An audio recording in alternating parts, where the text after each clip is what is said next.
Hello everyone, আজকের ভিডিওটা হচ্ছে গঙ্গাসাগরের কিছু ইনফরমেশন নিয়ে ভিডিওটা বানানো হয়েছে।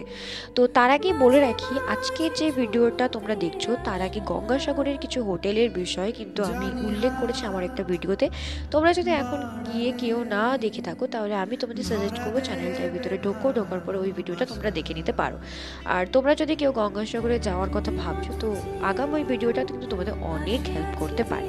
যাই হোক, আমরা একটা গণেশ মন্দিরের মতো একটা বাগান বাড়িতে আমরা ছিলাম, আর ওখান থেকে সোজা বেরিয়েই হচ্ছে আমাদের একটি ধাবার মতো পড়েছিল। আর ওখানকার খাবার দাবার অস্বাভাবিক সুন্দর ছিল, পুরো বাড়ির খাবার দাবার মতো লেগেছিল। মানে প্রতিটা খাবার যেন মনে হচ্ছিল অমৃত পান করছি, সিরিয়াসলি। মানে ঘুরতে যাওয়ার পরে এইরকম বাড়ির মতো রান্না কিন্তু খুব কমই পাওয়া যায়। যাই হোক, আমরা বেরিয়েছিলাম যখন গঙ্গাসাগরে, আমরা ভাবিনি যে এরকম একটা সুন্দর দৃশ্য দেখতে পারবো। তো একদম সূর্যাস্ত হচ্ছিল, সেই টাইমটায় গিয়ে আমাদের এন্ট্রি হয় আর আমরা পুরো সূর্যাস্তটাকে দেখতে পারি। দেখো কি সুন্দর লাগছে না? মনে হচ্ছে যেন কোনো এক আর্টিস্ট, মানে খুব বড় মাপের আর্টিস্ট, সে যেন একদম রং তুলি দিয়ে তার একজন কারুকার্য দেখিয়ে দিয়েছে। খুব সুন্দর লাগছিল, আশেপাশটা তো খুবই সুন্দর লাগছিল। তো এই জায়গাটাও কিন্তু প্রি ওয়েডিংয়ের জন্য খুবই সুন্দর।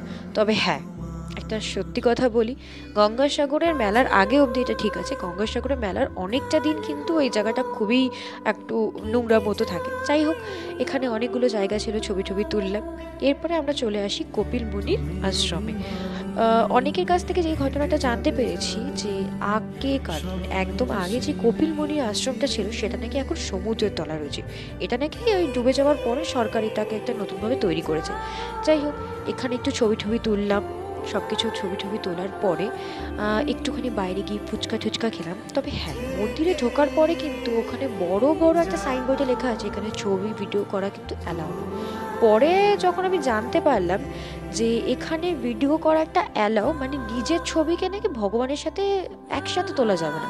আমি এটা মাথা মুন্ডু কিছু বুঝিনি, বাট আমি ভিডিও তোলার কাজ তুলে নিয়েছি, দেখলাম কিছু ওরা বললেও না, তাই তুলে নিয়ে এসেছি। যাই হোক, এই ছিল আজকের ভিডিওটা। কেমন লাগলো তোমরা অবশ্যই জানিও।